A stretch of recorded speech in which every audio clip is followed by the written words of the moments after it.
అందరికీ నమస్కారం. ప్రతి ఒక్కరికి హోలీ పండుగ శుభాకాంక్షలు. హోలీ అందరం జరుపుకుంటాం, కానీ ఎలా జరుపుకోవాలి అనేది ముఖ్యం కదా. ఒక పండుగ మనం ఏదైనా జరుపుకుంటున్నాము అనంటే దాని వెనకాల చాలా కారణాలు ఉంటాయి. ముందుగా హోలిక ఎవరు అనంటే ప్రహ్లాదుడి చెల్లెలు, అంటే హిరణ్యకశిపుడి కూతురు.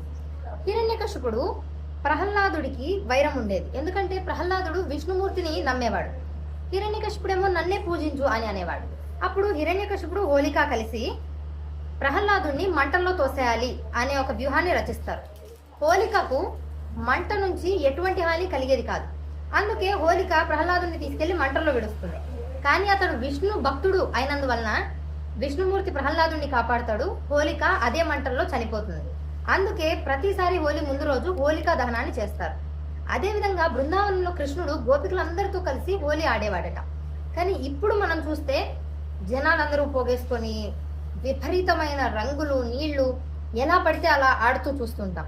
కాబట్టి అలా కాకుండా మంచిగా, సంతోషంగా, ఆరోగ్యకరంగా మీరందరూ హోలీ జరుపుకోవాలని కోరుకుంటున్నాను.